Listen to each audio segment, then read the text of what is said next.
Guys, I got this game in honor of St. Patrick's Day. I want to play with you. It's I need a shot. I'm going to buy a beer and buy everyone around to gauge your enthusiasm, both the depressed, moderate, and extreme. Okay, this one will first start with Anthony. Will the New York Islanders win the President's Trophy? Buy everyone around. All right. Any reason? I mean, listen, what better way to open Belmont by raising a banner, baby? All right, John. Will the Islanders win the President's Trophy? I'm gonna go with the beer. I'm not sure if they win the President's Trophy. I wouldn't be shocked if they won the division, but that division in North seems to play no defense whatsoever. So whoever wins that division, I could totally see coming out on top in President's Trophy race.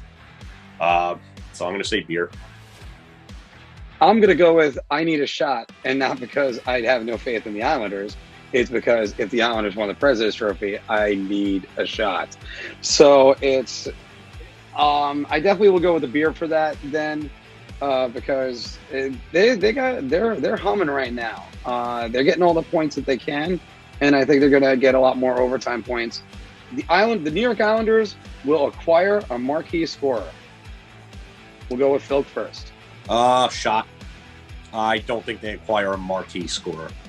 I know that they have room now with LTIR and Anders Lee, but I just don't think that there's going to be anyone available. And I mean, Kyle Palmieri to me isn't a marquee scorer. I don't think of him as a marquee scorer. I think of him as a depth scorer, a guy that's a good second liner. But if you're talking about a marquee guy, you would be talking about a Philip Forsberg or something like that. And I don't think Philip Forsberg is going to be available. I don't know if there's anyone that fits that bill that's going to be available at the deadline. So it's not just because of the fact that I don't think the Islanders are going to do it. It's because they haven't shown the willingness to do so, even in Lou Lamoriello's tenure. But I would say that I just don't think the market determines it, because I don't think there's going to be enough availability. Buy everyone around, baby. No, so it's serious. I say that because, look, last year they made it to the conference finals. This year they're currently in a battle, as of right now, to be the best team in the whole National Hockey League. They're opening Belmont next year. They want so much excitement and so much drive with that building. Lou Lamoriello sees his team right now as maybe this is the year they could get to the finals. Lee being on LTIR is a perfect storm. They go out, they acquire Taylor Hall. I mean, this is the year, I think, for them to go all in, get Taylor Hall, go on another long run, whether it be the conference finals or, even if they lost in the Stanley Cup finals. Now you're going to have so much excitement with that next year going into Belmont, people buying tickets coming off that run. So I think it's important for Lou Lamoriello to maximize the opportunity here to add with Lee on long-term injury reserve, and also just to go all in on his team that, for the second year in a row, could go really far. I can't believe I'm saying this. Buy everyone around, because the Islanders have to do this. I think they have to go and push all their chips in this season. I don't think their window is much past next year. So this is, and I'm going to cite one example of when Lou has done this in the past. Mogilny. And he pushed all of his chips in, got Mogilny, and Mogilny was fantastic for the Devils en route to the 2000 Stanley Cup. I think the Islanders have to do it. I don't think they're going to have cap trouble soon enough. So you got to do it all right now while you can. Whatever assets they got left, they got to shove their chips in. All right, Anthony, we're going to start with you on this one. The Rangers will sell at the trade deadline. I'm going to say beer on this one. I think I know you read Buchnevich in the past. He's an RFA. They don't have to trade him, obviously. Strome, I don't, so what tradable assets do they have? Could a team see the play of Rooney and Blackwell and want like a depth player for the playoffs and sell off one of those? Sure, they could. But I don't see them doing anything major. Shot, because I just don't think that they have assets that they could really sell off aside from Brendan Smith. You got to remember this team signed a lot of guys like Colin Blackwell and Kevin Rooney and Keith Kincaid because they wanted spots that they could, they wanted players that they could leave open to exposure for the Seattle expansion draft. I don't think that they really have the type of availability to be selling off players at the deadline. I mean, maybe they change the course if they find a deal for somebody that they really like, but I mean, Brendan Smith is really the only guy I could think of where, if someone came along and offered like a 7th round pick for him, because nobody's going to pay up for Brendan Smith right now, I tell you that. Maybe future considerations for someone like him. I'm going to go with Beer on this one. I know I beat the drums for the Buchnevich potential trade, and with Vitaly Kravtsov coming over, which was on our rundown, but we never went over it. But it's Buchnevich is one of those guys that could have value elsewhere. His stock will never be higher, I don't think, ever. Right now, he leads the Rangers in scoring. And if you're a team that needs some offense, why not go get him? Yes, he's an RFA. They don't have to trade him. That's why I'm only going to a Beer. But it's just, you need to keep on compiling assets. And this is more likely to happen at the draft, even though Seattle expansion happens before the draft. So that's where part of that problem is. Ryan Strome could be valuable to a team that is on the fringe, that could use either a winger or a center. And even though he's not on the roster, I still, you got to try to move Tony DeAngelo. I don't care how much of that money you eat. They just dealt with cap penalties for the last few years. Being bought out. Yeah, he's probably going to get bought out. I still say you trade him. The Buffalo Sabres will win another game this season. Anthony started. Buy everyone around. They're gonna win another game. I know they've been really bad, but I mean, to lose, they're winless in 11, but to lose 25 more games, I mean, that's just doesn't seem like it's possible. Even though they'll probably sell off Stahl and Hall and Montour, they'll win another game. I mean, I would say they'll probably win maybe 5 or 6 more games, I would say. But to not win anything would be, I mean, if that happened, they should be relegated to the AHL and never see the light of the NHL ever again. So yeah, they'll win a game. Well, thankfully, this isn't UEFA Champions League, and there is no relegation because the clown show dumpster fire known as Buffalo Sabres would be relegated if this was the case. By everybody around, because they have to win a game. I don't think they're going to win more than 3 or 4 games going forward, but they're going to have to win a game. I'm going to be the least confident of all of us. I'm going to buy a shot because I don't know when the next time they're going to win, and which is going to lead to my follow-up question to you guys. It's there's going to be a team that's going to lay a clunker, probably like the Philadelphia Flyers. I am so not confident. There is no way to be confident. I just acquired Jack Eichel in my fantasy league, and I don't even know when he's playing again. So, and on top of that, their goaltending is a mess. They're going to be selling off all their pieces. There's going to be a lot. So here's where I will say to you guys. Who do you think they can beat the rest of the way? Detroit and New Jersey. That's about it. They don't play them. They don't play Detroit. Yeah, that's the thing. They don't play one of the 2 teams that I have actually any confidence in them beating. Maybe they could beat Jersey. Hey, what about if these guys absolutely crap the bed against them? That'd be funny, right? Well, we got to go with Keith Kincaid that night because he's the hottest goalie in the NHL because of his 1 shutout. Yeah, thanks, David Quinn. Yeah, Anthony, who do you think the Sabres are going to beat? I mean, I would say either New Jersey or the or the Rangers. I mean, yeah, I mean possibly Philly.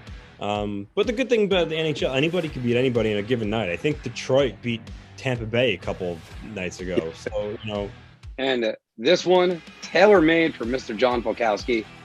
Connor McDavid will score 100 points this season. Buy me a beer. It's so tough. Anthony and I started talking about this a while back, especially after like the first, I would say, maybe 10 to 15 games of the season, and he had about like 30 points at that time. And we were looking at it like, wow, like he might have a chance of scoring 100 points in this season. And it's possible. I just don't know if he finishes with 100. I think he might fall just short. Because the Edmonton Oilers are just, they don't have anything but him. And obviously Leon Draisaitl. And right now, I mean, sitting at 52 points, he's going to be right there to the very end. And I think he's gonna break 90. I'm gonna say that right now. He'll break 90. I don't know whether or not he gets to 100. So buy me a beer, Anthony. I'm gonna say he does it. He's just that amazing of a player. So I'm gonna say I think he's very motivated for the Oilers finally to take the next step. I think he really, really wants to win, and I think you've seen in his play this year. I mean, the fact that the guy already can even be on pace for 100 points in 56 games just shows you the next level that he's brought his game this year. A team other than Toronto will win the division in the North.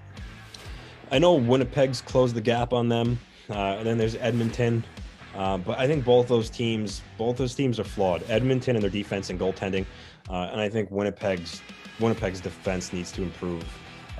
They got the goaltending, but Toronto, even though I view them as paper tigers, I think if they were playing, Boston and Tampa and Washington and the Islanders and just other teams, they would not be as good as they are. I mean, they're a team that's taking advantage of their situation right now and playing bad teams.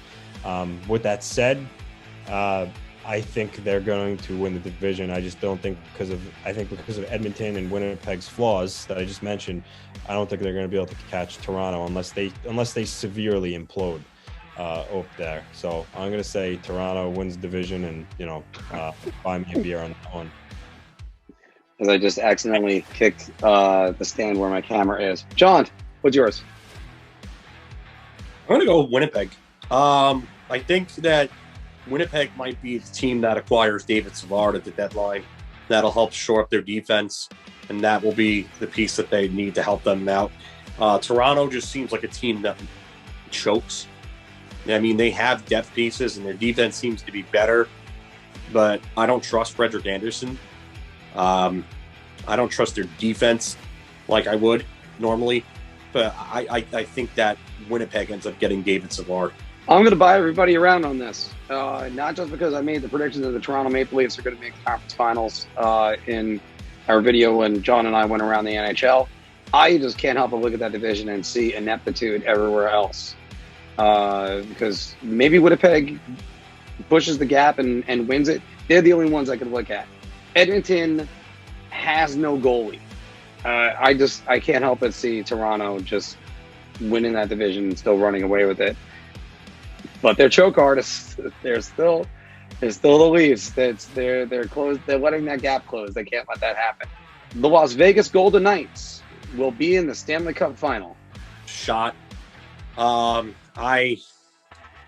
like how they brought in Alex Pietrangelo, but he hasn't really even played well for them. And I go by the eye test and the advanced statistics. And the advanced stats really haven't been good for Pietrangelo, but the eye test also says it. They're a complete team. The only thing that they truly lack is a number one center. And I don't see that piece being available at this deadline. So I'm going to say no on that. I don't think they come out of it. I think St. Louis gets back Tarasenko, I think St. Louis could be a team that makes the Stanley Cup Finals. I'm going to say by everyone around there. I'm going to say the Knights make the Stanley Cup Finals. I think out in the West, Colorado's, I think they've underachieved. I think a lot of people thought they were going to be far and away the best team out there, and they're not right now. Phil mentioned the Blues. They're a very good team too. However, I just think Vegas, they're getting Robin Leonard back. Fleury held down the fort when he was gone, so now they have a pretty good tandem in goal. Mark Stone, I think he could win a Selke. He plays so good defensively, takeaways, and he also he's an offensive machine, really. He makes Vegas go. I know Filk mentioned they don't have their center. Usually teams' offense runs through a top center, but in this case, I think it runs through Stone. Patrick Reddy's having a good year. Marchessault, William Karlsson, Riley Smith. I just think they got a deep lineup. Even like guys like Colin Stevenson produced for them on their fourth line. Thomas Nosek. And they've been there before, so I think they're hungry to get back. And I just see them beating St. Louis and Colorado if they have to go through them. I'm gonna go buy everybody around. I think this is their year again. Like I don't think they're gonna get blindsided by Dallas. I think they're actually gonna do this. You're right about everything else, boys. They need a number one center. They're not gonna really hit resistance, I think, until they get to the conference finals, and that's gonna be tough because there's gonna be that's the last division we're talking about. Is Tampa Bay going to be the team to come out of the South? We'll say in the playoffs. Is Tampa going to come out of the South?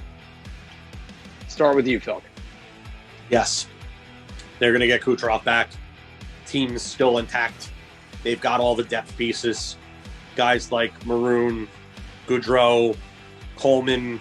I mean, they were brought in for grit and for depth and for skill, for skill in the bottom six, and it made the difference last year. And this team is the same team as it was last year. Kucherov's going to come back, and they're going to get there again. They would have to have a monumental collapse like they did in 2019 for them to not do it. I can't see it otherwise. I'm gonna go buy everyone around too. I think in that division, I think they're gonna come out of it. Florida, I don't trust. They're being really, really good right now, but I'm still not sure Florida has what it takes to upend them. Carolina's could be a threat, but I'm not really sold on their goaltending, even if Mrazek comes back. But like John said, Kucherov's going to come back for the playoffs. They're experienced. They've been there before. They know what it takes to get it done. If there's any team that can repeat, it's them. I think they're going to come out.